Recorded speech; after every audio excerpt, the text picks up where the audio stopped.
Complete review of the Nest thermostat. I've got a Nest Thermostat E, model number T4001ES. We're going to do a complete review and installation of this guy so you can take a look at it, see what it looks like. But before we do anything, please click that subscribe button. Thank you. Hey guys, Joshua Griffin Air, serving the Middle Peninsula and the Northern Neck for all your heating and cooling and plumbing needs.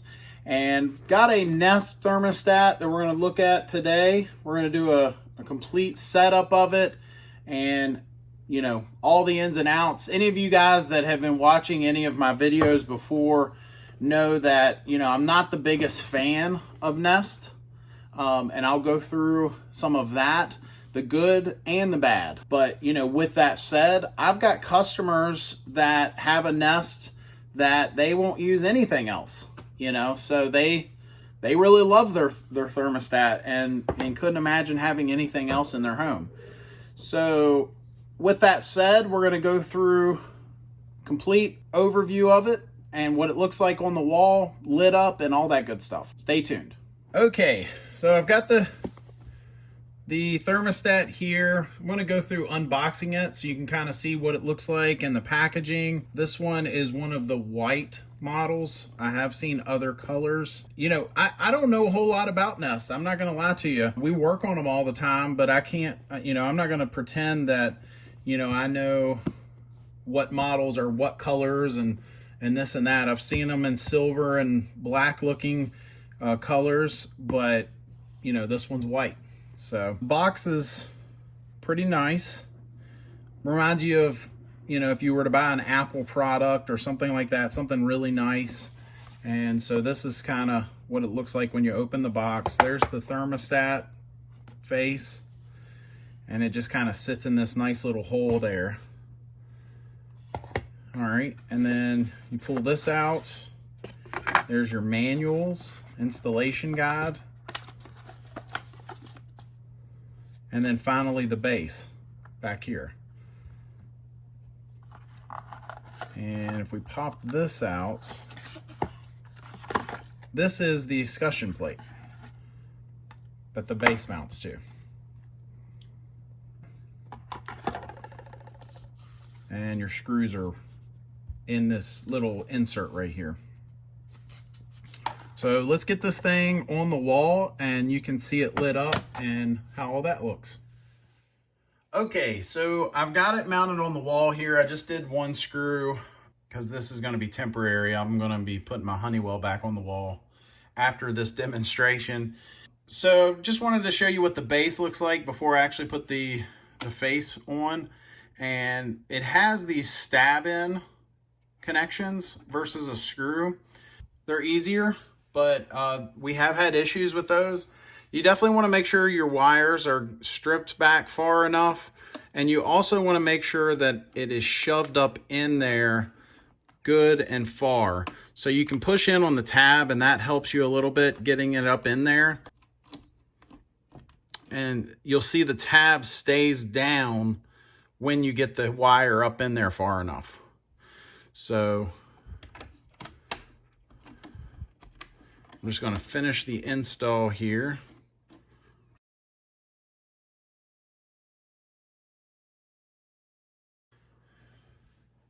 Had to go get some needle nose pliers.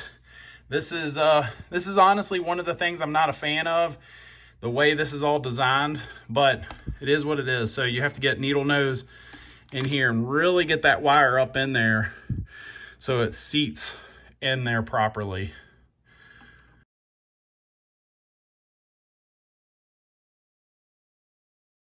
Okay, so she is on there. I don't have a backup heat on this particular system, so just make sure we get it nice and level here. And here is the base. Now, this is one thing I will say, as many things as I don't like about this, this was one of the things that they started doing. I'm not sure if they were the first or not, but they were one of the first to just have the snap-on faces, and then everyone else seemed to follow suit. So that is one thing. And then, you just get it lined up and it's on there. So now I will go turn on power. All right, so she is lighting up here. Got the nice Google symbol. Big brother here watching us. And it's just gonna take a moment to get started here and we'll go through the programming. Okay, so here we're gonna pick our language, and you just simply push on the face and that will confirm it. So, and the way you would adjust it is you just turn on the dial here on the outside. Okay, so we got English here, and we're gonna set it up here. RUNS Pro, we'll just say we're the homeowner. Choose the equipment wire to the OB connector. This is something that if you don't know what you're doing, this is one of the things that we see homeowners get wrong a lot of times.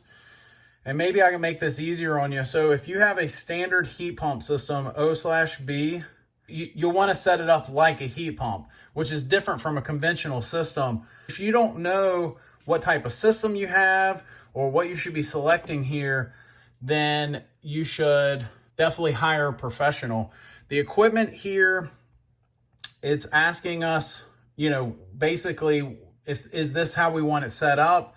It can sense those tabs that were pushed down. So it knows which one of these are engaged. It even sees that the W does not have something plugged into it, and for our particular setup here.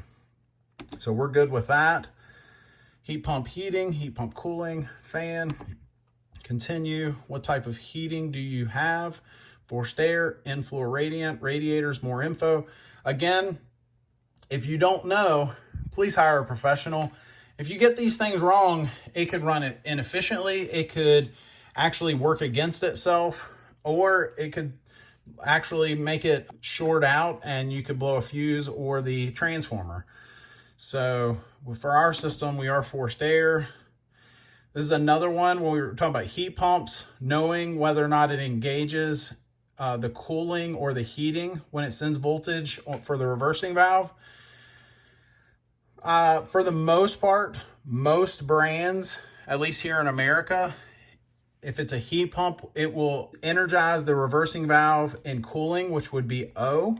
If it's a Rheem, Rude, let's see, Ameristar, Bosch are some of the brands that come to mind. You would pick B, and of course it says I don't know. So we're going to pick O there. And then confirm, add to your account, you'll be able to control.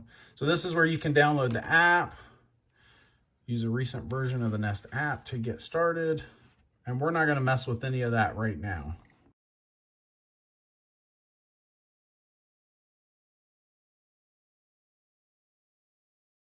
So we're going to skip internet setup. Actually, let's go through that real quick so that way you can see how that works. Type in network name.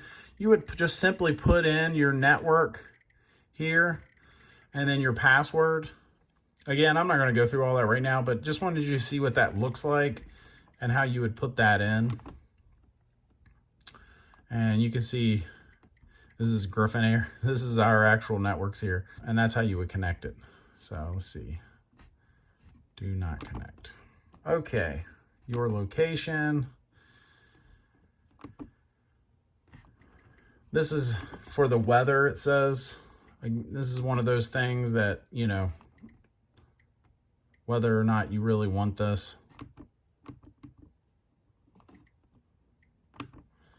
I don't want any of this. Hopefully it'll let me just pass all this. Please describe this location, single family, select date and time.